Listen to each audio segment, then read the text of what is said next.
Hello दोस्तों, आप सबका बहुत बहुत स्वागत है हमारे इस यूट्यूब चैनल पे जिसका नाम है पावर ऑफ एक्सपीरियंस। हम आपके लिए अलग अलग तरह की वीडियोस लेकर आते हैं। कभी हम मोटिवेशनल वीडियो लाते हैं, कभी शॉर्ट स्टोरीज लाते हैं, कभी हेल्थ रिलेटेड वीडियोस लाते हैं और अक्सर तो हम पॉडकास्ट लेकर आते रहते हैं। एक ऐसे बच्चे को बुलाया हमने आज अपने, जिनके साथ हमारा सफर काफी यादगार रहा। 2 साल पढ़ाया हमने उस बच्ची को और उस 2 सालों में बहुत सारी यादें जोड़ी, बहुत कुछ सीखा हमने भी और बहुत कुछ उसने भी सीखा और एट द एंड बहुत अच्छा हमें आउटपुट भी दिया उसने। थोड़ा सा परिचय देंगी पहले अपना वो, और उसके बाद हम धीरे धीरे उनकी जर्नी के बारे में सुनेंगे ताकि आप लोग उनसे बहुत कुछ सीख सकें। किस तरह उन्होंने पढ़ाई करी, क्या क्या तकलीफें सही, वो सब चीजें आज वो शेयर करने वाली हैं आपसे, तो बने रहिएगा। मेरा नाम प्रियंका सहगल है। अभी अभी मेरी 12th हुई है पूरी। मेरे 12th में आए हैं 96.8% ओवरऑल, और मेरे फिजिक्स में आए हैं 95, मैथ्स में 96 और केमिस्ट्री में 97 आए हैं। और अभी मैं एनडीए की प्रिपरेशन कर रही हूँ और मैंने 1 ईयर का ड्रॉप लिया है ऑलमोस्ट। ये मैडम शिवडेल जो स्कूल है हरिद्वार में, वहाँ से पास आउट हुई हैं और अच्छी खासी परसेंटेज के बाद इन्होंने डिसाइड किया है एनडीए। एनडीए क्यों किया वो सब ये बताएंगी अभी थोड़ी देर में जब हम धीरे आगे बढ़ेंगे। मैम 10th का रिजल्ट कैसा रहा था आपका? 10th का रिजल्ट तो मेरा बहुत अच्छा रहा था, मतलब वो एक्सपेक्टेड नहीं था बिल्कुल भी। मेरे घर वालों को मुझसे बिल्कुल भी उम्मीद नहीं थी कि मेरे इतने आ जाएंगे। मेरे आए थे 95.6%। तो यानी 12th में बढ़ गए? हाँ, 12th में बढ़ गए मेरे। मैंने सोचा ही था मैं 10th से तो ज्यादा ही लाऊंगी 12th। हाँ, तो मेरे 10th में एक्सपेक्टेशन नहीं थी किसी को, क्योंकि 8th तक लॉकडाउन रहा था। 9th तक भी ऑलमोस्ट लॉकडाउन ही रहा था, तो मेरा उस टाइम डाउन हो गई थी। मैं बचपन से मतलब पढ़ाई में अच्छी थी, तो 10th में तो मैंने मैथ्स ऐसी करी थी, मतलब रट के मान लो या जैसे मान लो, मतलब लिख के मेहनत करके प्रैक्टिस, बस एक क्वेश्चन की 7-8 बार प्रैक्टिस ऐसे करके मेरी मैथ्स हुई थी। और 10th में तो इतना ज्यादा सिलेबस होता भी नहीं है। कभी समझने की कोशिश नहीं करी हाँ, कि क्या कर रही है और क्यों कर रही है। हाँ, इतनी ज्यादा नहीं करी, मतलब थोड़ा समझ आ जाता था मेरे को। हाँ। लेकिन मैंने इतनी ज्यादा, मतलब मेरे को मैथ्स करने का तरीका नहीं आता था। ओके। मैथ्स प्रैक्टिस से होती है, मैं एक ही क्वेश्चन बार रट रही हूँ। लेकिन ये था कि दिमाग अच्छा था, इसलिए 10th बड़े अच्छे नंबरों से अचीव हो गई, 10th क्लियर हो गई। फिर उसके बाद मैंने सोचा कि अब मैं 11th में, पहले मैंने सोचा कि कॉमर्स ले लूँगी, लेकिन फिर बहन बोल रही थी कि कॉमर्स लेके मतलब थोड़ा सा तो ऑफ हो जाएगा, मतलब मार्क्स इतने अच्छे आए हैं। तो फिर मैंने सोचा कि, मतलब मेरी बहन ने मुझे बोला कि तू एक काम कर, तू पीसीएम ले ले क्योंकि उससे ज़्यादा स्कोप होता है। तो मैंने सोचा कि हाँ चलो ठीक है, मैं ज़्यादा पीसीएम ले लूँगी। वैसे भी मैं कर ही लूँगी, क्योंकि मतलब मेरे को अपने भरोसा तो था कि, मतलब मेरे को इंटरेस्ट साइंस में बहुत, मेरे को बायोलॉजी ज़्यादा पसंद थी। मैं 10th में सबको बायोलॉजी पढ़ाती थी, मतलब बायोलॉजी और एसएसटी में सबको पढ़ाती थी अपने क्लास के। तो फिर दुख नहीं हुआ मैथ लेते वक्त? हाँ, मतलब थोड़ा सा लग रहा था मुझे बायो लेनी थी, लेकिन मैं डॉक्टर बन नहीं सकती थी, मेरे को पता था, क्योंकि पापा मतलब कहते थे कि जो भी करना है ना अंडर बजट करो। ओके। हाँ। ये देखिए, ये तो बात फैक्ट है। हाँ। कि मेडिकल लाइन में जाना है तो 1 करोड़ रुपए तो कहीं नहीं गए आप। तो यही बात थी, तो फिर मैंने सोचा कि चलो पीसीएम ले लेते हैं, फिर देख लेंगे, जो होगा देखा जाएगा। स्कोप तो बहुत ही बढ़ जाएगा ना। हाँ, कम से कम एरिया तो बढ़ ही जाएगा आपका। फिर उसके बाद मैंने पीसीएम ली। फिर मेरी बहन को पता था, वो आपको जानती थी, आपने उसको पढ़ाया है, तो उसने बोला कि तू सर क्या पढ़ ले ट्यूशन, सर अच्छा पढ़ाते हैं। फिर मैंने सोचा चलो ठीक है। पहले मैं इससे पहले एक जगह गई थी, लेकिन वहाँ पे भी फीस बहुत ज्यादा थी। फिर मैं आपके पास आई, फिर पापा भी आए थे। हाँ, मुझे ध्यान है वो पहला दिन। मेरे पापा लेकिन आते नहीं थे कभी, आपने देखा हो कोई शिकायत नहीं, मेरी मम्मी की कोई कॉल ही नहीं आता था आपके मेरे घर से कोई, मतलब उनको पता था, उनको मेरे पे ट्रस्ट था कि मैं कर लूंगी मैं। हाँ, तो मतलब जो पूछते थे वो मुझसे पूछ लेते थे कि तेरा कैसे चल रहा है, तो मैं बता देती थी। उनको मेरे पे पूरा ट्रस्ट था इस मामले में कि मैं पढ़ लूंगी। तो पहले दिन मुलाकात हुई थी इसके पापा से? हाँ, और शायद लास्ट वाले दिन हुई, आखिरी दिन जब रिजल्ट देने आए तब मुलाकात हुई। 2 साल में 2 मुलाकात हुई, फर्स्ट और लास्ट। और मम्मी से तो आपने सुनी भी नहीं कभी। फिर उसके बाद 11th में आपके पास कोचिंग लगाने आती। उस टाइम जब मैं आई थी पहले दिन, तो सारे लड़के थे वहाँ पे। हाँ, मेरे पापा देख रहे सारे लड़कों के पीछे। मेरे पापा हमेशा से ही थोड़े पॉसेसिव रहे हैं, मतलब लड़कों के पीछे रहना ही पड़ता है। हाँ। पिताजी को रहना ही पड़ता है। हाँ, मेरे को भी थोड़ा ऑकवर्ड लगता था, कोई दोस्ती नहीं है मेरी। मैं हमेशा सोचती रहती थी लड़की कब आएगी लड़की। सर भी बहुत मेहनत करते थे, मतलब सर कहते थे इस बार कोई लड़की आएगी, इस बार कोई लड़की आएगी। एक बार पप्पू सर ने बोला था कि जिनके ना 10th में ज्यादा आते हैं ना, उनका 12th में आते ही नहीं ज्यादा। तो मेरी बात ही बहुत दिल में लग गई। फिर मैंने सोचा कि अब तो सर को करके दिखाना है। मेरे पापा भी कह रहे थे कि 10th में तो लाना इजी होता है, 12th में करके दिखाना। एक इंसिडेंट है, एक बार सर पढ़ा रहे थे हमें मैथ्स में, नॉर्मल क्लास चल रही थी। एक्चुअली हमारी क्लास में बच्चे बहुत छेड़ लेते थे एक दूसरे लड़के, मतलब एक लड़के से लेते थे स्पेसिफिकली। उसका नाम मैं बता नहीं सकती, लेकिन उससे बहुत मस्ती करते थे। तो वो छोटी छोटी बातों में हंस जाता था, और वो ऐसे हंसता था, उसका अनकंट्रोलेबल हंसी होती थी। फिर रुकता ही नहीं था वो हंसते हंसते। वो चुप ही नहीं था। एक बार मतलब बच्चे उसको ऐसे छेड़ रहे थे, और भाई ऐसे करके तो उसको हंसी आ गई। वो पानी पी रहा था आराम से, फिर उसको बच्चे छेड़े जा रहे, फिर उसको हंसी आ गई, उसकी नाक से पानी मुंह फिर पहले उसने नाक से मुझे पानी तो निकाला, उसके बाद थोड़ी देर में उल्टी भी कर दी उसके बाद थोड़ी देर में उल्टी भी कर दिया, और फिर सब देख रहे और सब दूर भाग गए। पेशेंस लेवल सर का इतना ज्यादा था कि सर ने वो चुपचाप साफ भी कर दी। मैं देख रही अगर मैं सर की जगह होती तो मैं तो सर को सबको बाहर निकाल के डंडा में मैं जा देती। 10-15 मिनट उससे भी ज्यादा लगे थे हमको, मतलब हमारी क्लास स्टॉप हो गई थी बीच में, और फिर उसके बाद सर ने सफाई की, तब भी कोई वहां जाके बैठा नहीं वापस। पंखा चला दिया, बकायदा सफाई कर दी, पूरा क्लियर कर दिया, धो दिया उस जगह को। लेकिन मजाल है जो बच्चे हंसा रहे थे या फिर जो बैठा था वो खुद भी नहीं बैठा उस जगह जाके, जबकि सब साफ कर दिया। हाँ। लेकिन नहीं, तो ये बच्चे हैं और बच्चे हरकतें करते रहते हैं ऐसी। ये इंसिडेंट बहुत फनी था और सबसे मेमोरेबल भी था। 12th में कुछ प्लान किया आपने कि 11th में जो गलतियां हुई या फिर 11th की जो कुछ अच्छी बातें थी हम 12th में कंटिन्यू करेंगे, कुछ ऐसा प्लान किया हो? मेरे 11th में भी 89-90% आए थे ओवरऑल, और 12th में फिर हमने सोचा कि अब तो करना है। मेरी दोस्तों और मैंने डिसाइड कर लिया था कि हम तो भाई 100 ला के देंगे, सारे सब्जेक्ट में 100 लाएंगे।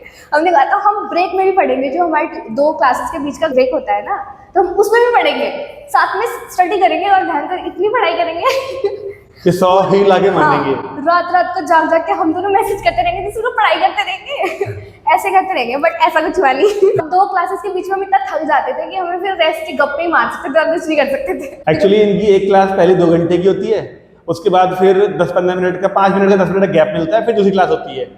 तो आप प्लानिंग कितनी भी कर लो, लेकिन जो पहले 2 घंटे आप पढ़ लोगे और उस 2 घंटे में भी इत्तेफाक से ऐसा हो सकता है अलग अलग टीचर का तरीका अलग अलग होता है। अब पहले मेरी क्लास 2 घंटे की है अगर, तो 10 मिनट बच्चे मान लो लेट आए तो 2 घंटे के बदले 1.5-2 घंटे की होती थी क्लास वो। अब उस क्लास में मेरा तरीका यह है कि मैं बातें नहीं करता बीच में, पर आप पढ़ाते बड़ा इंटरेस्टिंग, मैं बातें बिल्कुल नहीं करता। जरूरत ही नहीं पड़ती, आप कंटिन्यूअसली पढ़ाते रहो तो बच्चा बोर होगा नो डाउट। लेकिन मैं कोशिश करता हूँ कि खुद सब कुछ करने से अच्छा, अगर मुझे लग रहा है कि मैंने 3 क्वेश्चन कर दिए तो मैं 1 क्वेश्चन बच्चों को दे दूंगा तो तुम करो, और उस क्वेश्चन के दौरान बच्चे बातें भी कर लेंगे, बच्चे एक दूसरे से पूछ भी लेंगे, एक दूसरे को गप्पे भी मार लेंगे, थोड़ा छेड़ भी लेंगे। अब वो 10 मतलब मैंने नहीं क्वेश्चन दिया तो 10 मिनट तो खराब करेंगे ही फिर ये सारे। लेकिन उस 10 मिनट में इनको एंटरटेनमेंट नाम की चीज सारी हो जाती है। फिर अगले 3-4 क्वेश्चन मैं करा दूं तो भी इन्हें कोई फर्क नहीं पड़ता उसकी। पर्सनली लगता है मुझे, अगर मैं बच्चों से बातें करूं तो मैं थक जाता हूं, तो उससे आसान लगता है मुझे कि मैं एक क्वेश्चन दे दूं इन्हें, थोड़ा समझा दूं और फिर छोड़ दूं इनके ऊपर कि करो। और फिर मैं हर किसी की कॉपी में जाके देखता रहता हूँ उस क्वेश्चन को, वो कर रहा है क्या कर रहा है, थोड़ी बहुत समस्या आ रही है तो बता देता हूँ उसको, और नहीं तो आपस में करते हैं डिस्कस। इसी बात में 2 मिनट के क्वेश्चन को 10 मिनट ले लेते हैं, लेकिन खुश हो जाते हैं, माइंड सबका फ्रेश हो जाता है। हम फिर अगले 15-20 मिनट के लिए एक्टिव हो जाते हैं नॉन स्टॉप पढ़ाई के लिए। तो इस तरह से पढ़ते पढ़ते 2 घंटे निकलते थे, तो 5-10 मिनट का ब्रेक तो चाहिए। और उस 5-10 मिनट में ये लोग पहुंच जाया करते थे कुछ खाने पीने, खास तौर पे मेलोडी। इसकी तो फेवरेट है मेलोडी।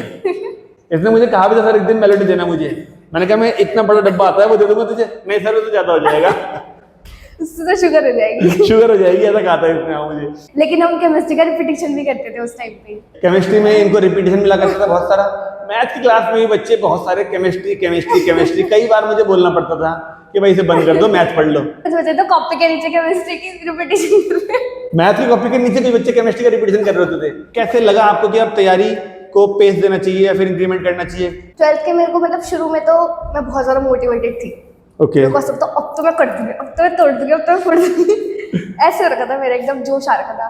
बट फिर कुछ टाइम बाद अब एक स्कूल भी चल रहा है, प्रैक्टिकल वगैरह सब हो रहे हैं, तो फिर मेरे को थोड़ा सा ना ऐसा लगता था कि अरे यार पढ़ाई कब करूंगी। तो मतलब अभी तो मैं होमवर्क ही कर रही थी, बस ट्यूशन का ही होमवर्क। मैं ट्यूशन का होमवर्क कभी भी स्किप नहीं करती थी, मतलब मैं सोचती थी कर ही लूंगी, मतलब इसको तो करना ही करना है, चाहे रात को जाग के करना पड़े, चाहे जैसे भी करना पड़े, चाहे थके हारे। मेरा क्या था कि मैं पढ़ते पढ़ते सो जाती थी, बैठे बैठे, मतलब वैसे ही बैठी हुई और सो रही हूँ। मेरे घर वाले कहते थे इतना पढ़ गई और मेनली केमिस्ट्री के ट्यूशन में होता था कि मैं पढ़ते पढ़ते सो जाती थी। और मतलब आरोही मुझे ऐसे सिको नहीं कर रही है उठ जा बेटा उठ जा। और केमिस्ट्री वाले सर कहते रहने मत उठाए मैं सोती भी रहती थी, तब भी सर कोई डाउट पूछते थे ना, तब मैं एकदम रिप्लाई करती थी। मैथ में तो कभी नहीं सोई तू? मैं सोती थी मैथ में भी। मुझे तो पता नहीं चला कभी भी। पता नहीं चलता था मैं ऐसे सोती थी ऐसे। अच्छा। मतलब मैं फेस ऐसे करके, मेरे को जैसे आदमी कहती थी सर देख रहे, मैं ऐसे करने लग जाती थी मैं फिर भी मतलब मेरे को सोते सोते सोते भी ना मेरे कान खुले रहते हैं, ऐसे मेरे घर वाले भी कहते हैं। ओके, मतलब बहुत कच्ची नींद है आपकी। हाँ, केमिस्ट्री क्लास में तो क्या होता था कि जैसे मैं सो रही हूँ, सर ने कोई डाउट पूछा, पूरी क्लास कोई नहीं जवाब दे, लेकिन मैं सोते सोते एकदम से उठ गई और एकदम से जवाब भी दे दिया। ऐसे होता था मेरे साथ, और वो भी सही जवाब देती थी। मेरे को मतलब सब सुन लेती थी मैं, दिमाग में प्रोसेस भी चलता रहता, लेकिन मैं सोती भी रहती थी। अब मेरे को 12th में क्या हो रहा था कि अब 11th तो हो गई, चलो अब एक ही साल बचा है, 12th बची है, अब फ्यूचर का क्या करना है। तो फिर उसके बाद मैंने सोचा कि चलो बहुत रिसर्च करी, मैंने बहुत रिसर्च करी। पहले तो मैंने सोचा था कि मैं कोरिया की स्कॉलरशिप के लिए अप्लाई करूँगी, लेकिन फिर उसके बाद क्या हुआ, मतलब मेरे एंड तक ये था कि मैं कोरिया के जो स्कॉलरशिप है उसके लिए अप्लाई करूँगी। उसमें पूरा वो रहता है, मतलब पहले थोड़े से पैसे लगेंगे, लेकिन उसके बाद वो पूरा 100% स्कॉलरशिप होगी, कोई पैसा नहीं लगेगा हमारा। तो 4 साल हम वही रहेंगे, 4 या 5 साल हम वही रहेंगे फ्री ऑफ कॉस्ट। तो ये बात मुझे अच्छी लगी, तो फिर मैंने सोचा क्यों ना अप्लाई करें। मतलब मैं करने भी वाली थी ऑलमोस्ट, लेकिन फिर मुझे एनडी का पता लगा। मतलब मेरे को पार्थ ने बोला, मतलब मैं एंड तक इतनी ज़्यादा वो रहती थी ना, मतलब मैं कोरिया में स्कॉलरशिप कर भी लेती, लेकिन मैं करती क्या। सही बात मेरे को है। ये चीज़ समझ नहीं आती थी मैं करूँ क्या। मैं सोच रही डिज़ाइन कर लूँगी, मुझे तो कुछ दिन यही मालूम था, जिस टाइम जेडबलई का दौर चल रहा था फॉर्म का, हाँ। उस टाइम तूने कहा था मुझे कि मैं डिजाइनिंग में जाऊंगी, हाँ, मेरे को डिज़ाइन या फिर कुछ ऐसा था कि फैशन टेक्नोलॉजी में जाऊंगी, NIFT कुछ कह रही थी। हाँ, लेकिन उसमें बहुत पैसा लगना था, तो हाँ, मैंने सोचा कि छोड़ो।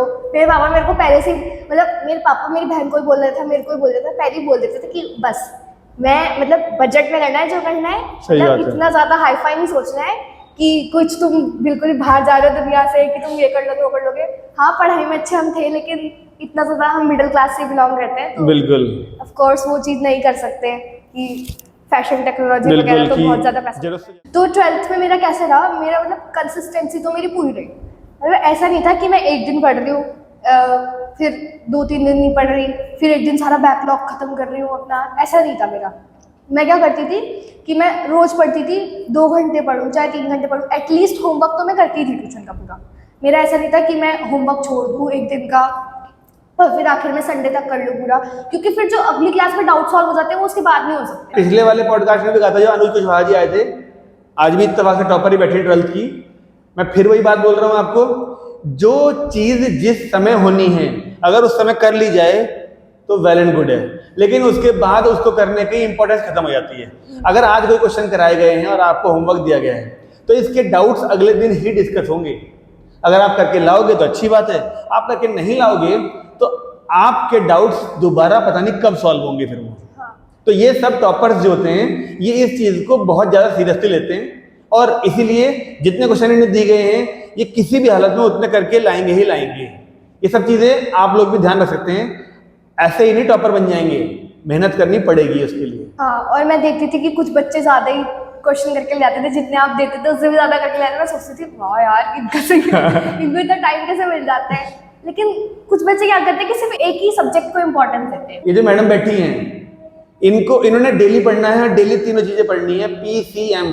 इनको भगवान ने दिमाग को ऐसा दिया है कि इनके दिमाग में तीनों चीजें सही चलती हैं, और ये चीज आपको इनके मार्क्स से पता चल रही होगी।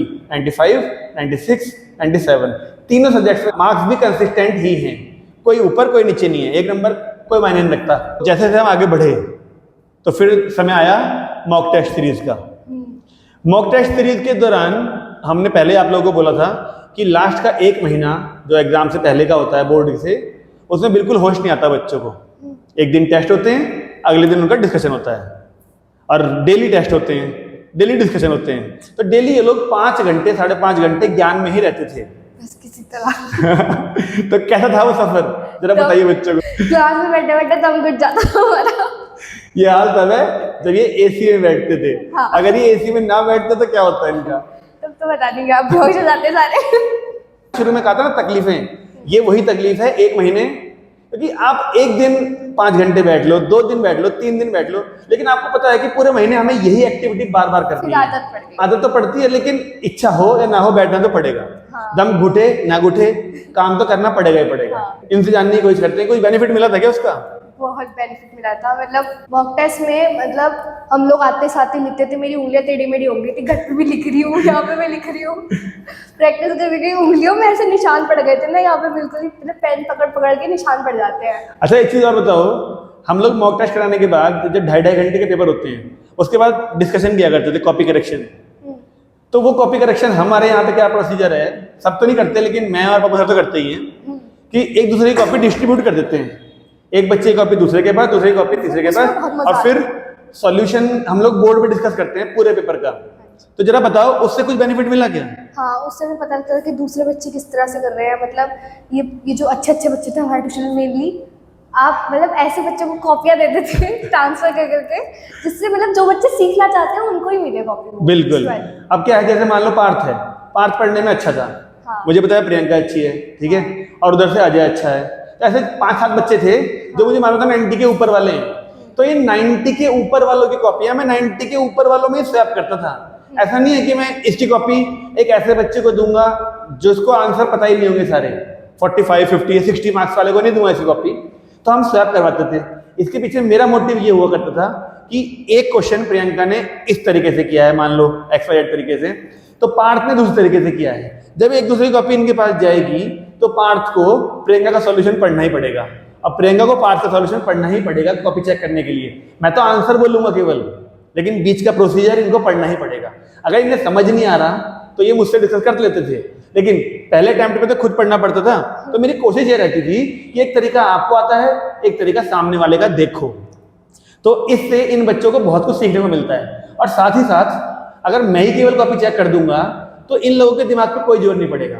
अब उसमें क्या है, ये लोग दूसरे की कॉपियां भी चेक करते थे, एक दूसरे के तरीके समझते थे, टोटलिंग करते थे, इनको भी फील आता था कि हम भी टीचर वाला काम कर रहे हैं। उससे हमें गलतियां भी पता लग जाती थी, पॉसिबल मिस्टेक्स। बिल्कुल, कि किस स्टेप में कितने मार्क्स मिल सकते हैं, ये भी आइडिया मिलता था इससे। तो ये हमारा तरीका होता है। तो पहले 2.5 घंटे बच्चे टेस्ट देते हैं और उसके बाद 1.5 घंटे 2 घंटे, कम से कम 2 घंटे लग ही जाया करते थे उसको डिस्कस करने के लिए।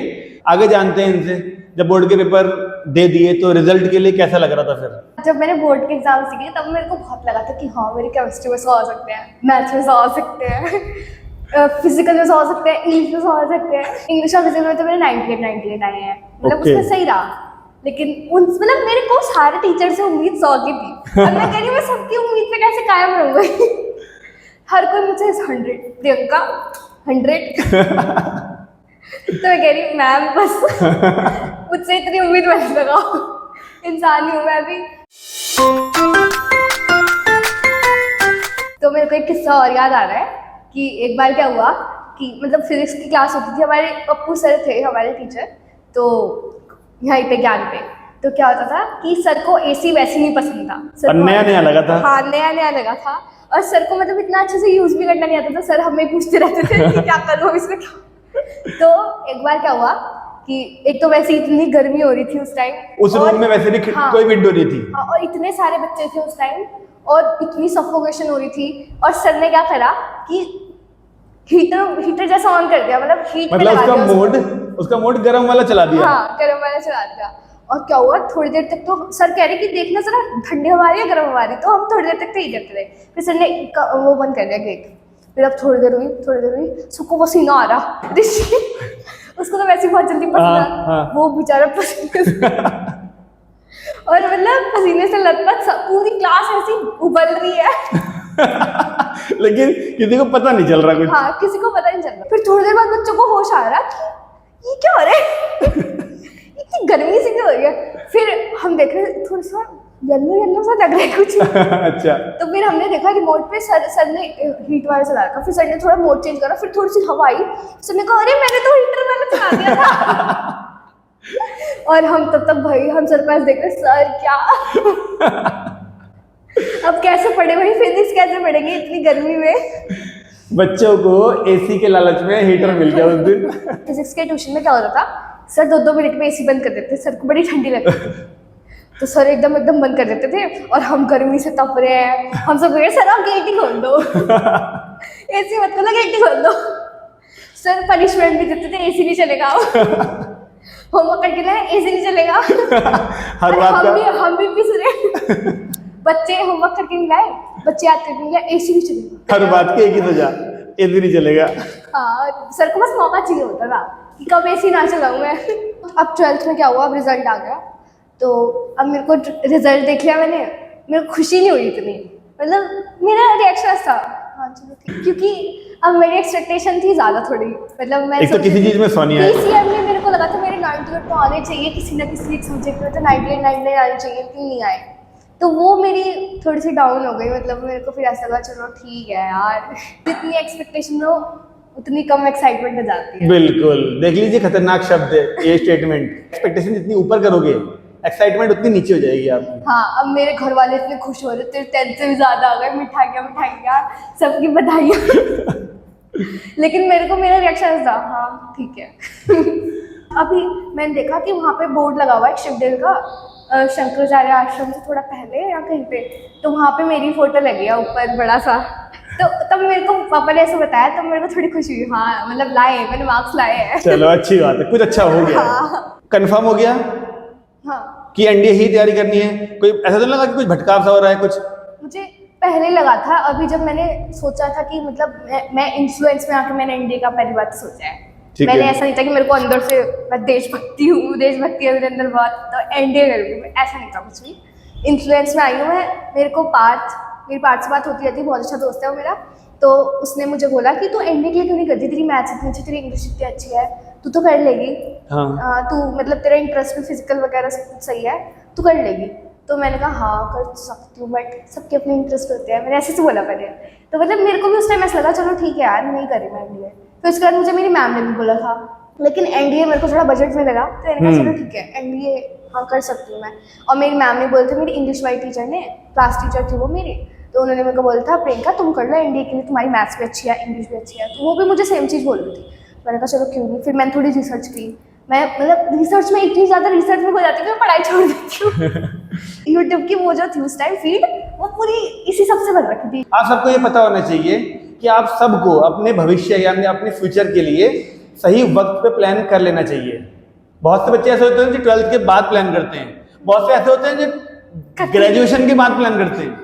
दोस्तों ने कहा बीटेक कर दो, चलो बीटेक कर लेते हैं। समझ ही नहीं आता। समझ नहीं आता, अच्छे हैं पढ़ाई में, चलो बीटेक कर लेते हैं। अब बीटेक हो गई, अब बीटेक के दौरान एम बन रहे हैं यार ये कर लेते हैं, ये कर लेते हैं। फिर बाद में पता चलता है अच्छा बीटेक के बाद तो ये एलिजिबिलिटी नहीं है, बीटेक के बाद तो लाइन चेंज हो जाएगी। तो मैंने देखा कि किस चीज़ में मेरे को इंटरेस्ट आएगा। मैं हर चीज़ थोड़ी थोड़ी करके देख रही थी कि अगर मैं ऐसा करूँगी तो क्या होगा। मैंने थोड़ा थोड़ा करके देखा कि मेरे को बिल्कुल ऐसे नहीं लगा कि मज़े आ रहे हैं कुछ भी, तो मैंने सोचा छोड़ो। फिर ऐसे ऐसे करके मैंने कई सारी चीज़ें देखी। फिर मेरे को समझ आया कि एनडीए में फिजिकल ट्रेनिंग है। मेरे को थोड़ा साउंड मतलब स्ट्रिक्ट लगा मेरे को रूल वहाँ का। मैंने पूरा देख लिया, पूरा शेड्यूल देख लिया मैंने। वहाँ पर कराते क्या है, सुबह ही खाना खिलाते हैं, सुबह ही शाम को ऐसे भगाते हैं, सारे गेम्स वगैरह स्पोर्ट्स भी कराते हैं।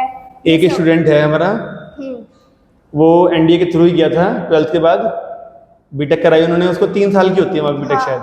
तो वो बोलता था जैसे हम लोग बचपन में सुनते आए हैं कि खाना खाने के तुरंत बाद एक्सरसाइज नहीं करनी चाहिए, वहां जाके बिल्कुल पलट जाता है साहब। कह रहा सर 3 मिनट मिलते थे खाना खाने के लिए। कह रहा सर 3 मिनट मिले, 3 मिनट में रोटियों को रोल करेंगे, भिगाएंगे, जो भी करना है खाएंगे सब्जी भर के उसके अंदर, और सर 3 मिनट रोटी खाने के बाद फिर दौड़ना होता है जाके। वहाँ पे पनिशमेंट भी मिलती है। और पता है मैंने देखा कि पहले ईयर में बच्चों को बस भाग भाग के जाना होता है हर जगह। मैं वही तो कह रहा हूँ, फर्स्ट ईयर की बात कर रहा था वो। तो 3 मिनट के लिए खाना खाना है, 3 मिनट मिलेंगे, 3 मिनट के बाद फिर दौड़ लगानी है। वो फर्स्ट ईयर की बात थी। कह रहा सेकंड ईयर से थोड़ा रिलैक्सेशन मिल जाता है कि फर्स्ट ईयर में तो सर ऐसा ही है, हर टाइम दौड़ते रहो दौड़ते रहो दौड़ते रहो। कमजोर हो जाते हैं सारे बच्चे फर्स्ट ईयर में जाके वहां पर। लेकिन ये एक पार्ट है डिसिप्लिन का। फर्स्ट ईयर में जितने आप डिसिप्लिन हो जाओगे आपको इतनी तकलीफ नहीं आएगी फिर बाद में कभी भी। तो खैर इन्होंने कुछ रिसर्च भी करी, कुछ दिन लगाए होंगे, कुछ मोटिवेशनल वीडियोस भी देखी होंगी। फिर मतलब मेरे अंदर देशभक्ति नहीं थी बिल्कुल भी। तब मैंने मतलब एनडीए का पहले कोर्स तो ले लिया पीडब्ल्यू से। फिर मेरे को थोड़े लगने लगा कि अरे यार मैंने ले तो लिया, पापा के पैसे तो लगा दिए, लेकिन अब मैं क्या करूँ, मेरे को इंटरेस्ट तो आ नहीं रहा। मैंने कहा मुझे देशभक्ति मेरे अंदर ऐसी है नहीं कोई। मतलब मैं वो निकाल भी लूंगी, रिटर्न निकाल लिया, रिटर्न क्वालिफाई हो भी जाएगा मेरा। लेकिन एसएसबी में तो देखेंगे ना देशभक्ति है कि बिल्कुल बिल्कुल बिल्कुल, ये बंदा डिजर्विंग है कि नहीं है। हाँ डिजर्विंग है कि नहीं है। लेकिन फिर मैंने सोचा अरे यार ये मेरे लिए नहीं है। तो फिर मैं फिर से थोड़ी सी कंफ्यूजन में चली गई। मैं पागल हो गई मेरे दिमाग से। मैं फिर से रिसर्च करने लग गई बहुत सारी कि मैं अब क्या करूँ। फिर मैं सोच रही इंजीनियरिंग नहीं कर लेती। फिर मेरे 1 सेकंड में मेरे थॉट ये आया कुछ टाइम के लिए, लेकिन फिर मैंने सोचा नहीं मेरे बस की नहीं है इंजीनियरिंग। मेरे को इंटरेस्ट नहीं है इंजीनियरिंग में। मतलब मैं कुछ भी कर लूँगी, दुनिया की झाड़ू पोछा सब कर लूँगी, लेकिन इंजीनियरिंग नहीं करूँगी।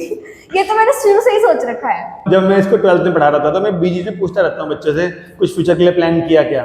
तो मैंने जब इससे पूछा इसने मुझे हमेशा मना करा कि सर इंजीनियरिंग में नहीं जाऊंगी। मैं बड़े खुश होता था क्योंकि जब कोई टॉपर बच्चा अगर इंजीनियरिंग लाइन में जाने से मना कर रहा है तो ये मान के चलो वो कोई अच्छा करने वाला है, वो अलग लाइन पकड़ने वाला है कुछ, क्योंकि पढ़ने में जो बच्चा अच्छा है और वो भेड़ चाल में नहीं जाने को कह रहा है, यानी वो अपने लिए कोई अलग लाइन पकड़ने वाला है।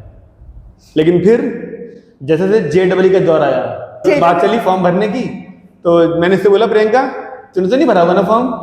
नहीं सर भरा है मैंने। कहते क्या कह रही है, तूने तो मुझे पूरे साल कहा कि मैं नहीं जाऊंगी उस तरफ, फिर क्यों भर दिया फॉर्म? हुआ था ना ऐसा कुछ? हाँ मैंने ऐसे ही भर दिया था। मैं कहा पैसे तो लगा दूंगी, मेरे पापा बोलेंगे क्या कर रहा तूने पैसे लगा के, तो तुझे करना नहीं कुछ। बिल्कुल। पैसे जब उसमें और लगेंगे 1 लाख 2 लाख 3 लाख कितने लाख लगेंगे भाई, मेरे पापा नहीं कर सकते। तो मैं सोचा नहीं भाई मैं नहीं भरूंगी फॉर्म। फिर JEE तो मैंने ऐसे दे दिया था हवा में, मैंने कहा चलो देख लेते हैं, और मैं बिना पढ़े गई थी, तब भी मेरी 81 परसेंटाइल आ गई थी। आजकल ये NDA की प्रिपरेशन कर रही हैं, अब रूटीन बना कि नहीं बना? हाँ मैं सुबह उठ जाती हूँ 6, अब मैं 5:30, हाँ 5:30 या 5:45 तक उठ जाती हूँ। उसके बाद मैं जिम जाती हूँ, आजकल तो जिम ज्वाइन कर लिया है मैंने। जरूरी है जिम, फिटनेस के लिए जरूरी है, फिजिकल फिटनेस के लिए मैंने जिम ज्वाइन कर लिया, और उससे थोड़ा ना मेंटली भी बंदा ठीक रहता है। घर से बाहर निकलना होता है ना, तो वो कहते हैं ना डोपामिन वो रिलीज होता है दिमाग में, है ना, तो पसीने आते हैं जब, तो वो हार्मोन रिलीज होता है, उससे आपके दिमाग को आपको खुश रखता है। हाँ, और घर में बैठे बैठे भी ना बेकार ही हो जाता है, दिमाग भी थोड़ा बेकार हो जाता है, बॉडी तो बेकार होती है। और एक चीज और बताएं आपको, ये अपने खर्चे पूरे करने के लिए एक काम और करती हैं। जितनी फीस जैसे मान लीजिए अपने खर्चे अपने खुद उठाने की कोशिश कर रही हैं अभी पढ़ाई के साथ साथ, तो ये मैडम साथ साथ एक होम ट्यूशन देते हैं बच्चे को। हाँ, तो मैं होम ट्यूशन भी देती हूँ। अगर अपने पास नॉलेज है, आप दिन भर बैठ के पढ़ रहे हैं, अगर 1 घंटे के लिए किसी बच्चे को पढ़ा दिया तो ये समझदार बच्चों की निशानी होती है, तो कोई नुकसान नहीं है। अगर आपके जेब खर्च के जितने पैसे चाहिए उससे ज्यादा मिल जाते हैं, तो बीटेक में जाना है नहीं जाना, ये भटकाव आपकी लाइफ में भी आ सकते हैं बहुत बार। तो जितना ज्यादा स्ट्रगल करना है वो पहले ही कर लीजिए, बजाय किसी कोर्स में जाने के बाद। किसी कोर्स में जाने के बाद आप डिसाइड ना करें कृपया करके कि हमें वो काम करना था या हमें नहीं करना था। आपको जितने हाँ या ना सोचने हैं वो पहले कर लीजिए, और उसके बाद डेडिकेटेडली 100% श्योर होने के बाद ही किसी काम में या किसी कोर्स में एडमिशन लीजिए, ताकि उसमें आप 100% अपनी आउटपुट दे सकें। तो अब मैं प्रियंका जी से जानना चाहूंगा, इन केस, देखिए इसमें अच्छा लगने बुरा लगने वाली बात कुछ नहीं है, हमारे पास हमेशा हर परिस्थिति के लिए प्लान भी होना चाहिए। अगर इन केस मान लेते हैं प्रियंका जी NDA का एग्जाम क्लियर नहीं हुआ किसी भी कारण से, तो क्या कोई प्लान बी है हमारे पास? पहले मेरा प्लान भी हर टाइम एयर होस्टेस रहता था शुरू से। मैं पहली बात तो मैंने शुरू से ही डिसाइड करती कि मैं एयर होस्टेस बनूंगी, ठीक है। और फिर मेरे को थोड़ी थोड़ी बाद में लगा मेरे स्टैंडर्ड थोड़े हाई होने चाहिए, जिस तरह से मेरी पढ़ाई है अच्छी खासी, हाँ। तो मेरे को स्टैंडर्ड थोड़े हाई कर लेने चाहिए। मतलब गोल थोड़े से अच्छे रहने चाहिए, पढ़े लिखे वाले। हाँ, क्योंकि अब मैं इतना पढ़ लूंगी उसके बाद मैं अगर एयर होस्टेस कर दी तो क्या फायदा मेरा पढ़ने का। ओके, इससे तो मैं बिना पढ़ने का जब भगवान ने दिमाग अच्छा दिया है तो इससे जुड़े हुए ही काम किए जाएंगे। हाँ, तो फिर मैंने सोचा कि एयर होस्टेस नहीं यार, एयर होस्टेस थोड़ा सा, और मेरी मम्मी भी कहती है हर टाइम तू तो चाय देने वाली बनेगी तो बात मेरे को थोड़ी अच्छी नहीं लगी। मैंने मम्मी को कितना भी बोल दूं, लेकिन मैं जिंदगी भर तक कैसे, सही बात है, ये खुद ही रियलाइज होना जरूरी है। बहुत लोगों को ये लगता है कि एयर होस्टेस वाली जॉब है चाय देने वाली, टॉयलेट साफ करने वाली, ऐसा बोलते हैं लोग, लेकिन ऐसा होता नहीं है। मतलब करना तो सब भी पड़ता है, लेकिन एग्जैक्टली वो नहीं होता, बहुत चीजें करनी होती है। आपकी ये बात तो ठीक है ना कि जब भगवान ने दिमाग दिया है अच्छा, हाँ, तो क्यों ना फिर उसी से जुड़ा हुआ दिमाग को यूज करियर चुना जाए। हाँ, जैसे आपने कहा कि पढ़ाई के लिए कभी टोका नहीं घर वालों ने, मुझे भी मतलब तीनों भाई बहनों के कंपैरिजन में घर वालों ने मुझे टोका नहीं करे कि पढ़ ले पढ़ ले पढ़ ले, तेरा कल एग्जाम है पढ़ ले, हाँ, कभी टोका नहीं। तो फिर भी बीच बीच में कभी कभी मौका, जब मैं 2 बार दिन में खेलने चला गया, सुबह गया, दोपहर में भी चला गया इत्तेफाक से धूप में, और शाम को फिर जा रहा हूँ खेलने के लिए बाहर, तो कभी कभी घर वाले बोल दिया करते थे कि पढ़ ले, अगर पढ़ लेगा तो कलम भी खाएगा, कलम यानी पेन की, और नहीं पढ़ेगा तो हथौड़े की खाएगा, हथौड़े मार मार के टेंट गाड़ेगा। तो ये माता जी कभी कभी बोल दिया करती थी मुझे। तो अगर मान लेते हैं चलो कि नहीं होता, तो फिर कुछ तो प्लान भी सोचा है कि अब हाँ, सोचेगी? मैंने सोचा है कि अगर मेरा NDA में नहीं होता है तो मैं भी डिजाइनिंग वगैरह में घुस जाऊंगी, मेरी बहन की तरह जो मेरी बहन कर रही है, UX डिजाइनिंग ये सब भी कर लूंगी मैं। उसी में जाना है? हाँ, उसमें चल जाऊंगी, प्रोडक्ट डिजाइन या फिर ऐसा कुछ ही। तो आप सब इनकी लाइफ से, इनके मेथड से सीखने की कोशिश करें, और इनके भविष्य के लिए जो अभी NDA एग्जाम होने वाला है, आप सब भी कमेंट में गुड लक विश कर सकते हैं। हम तो इनको इनके सामने और इनके पीछे गुड लक विश करते ही रहते हैं, दुआएं देते रहते हैं इनको। आज के लिए काफी है, हम फिर मिलेंगे ऐसे ही किसी व्यक्ति के साथ आपके सामने। नमस्कार। नमस्कार।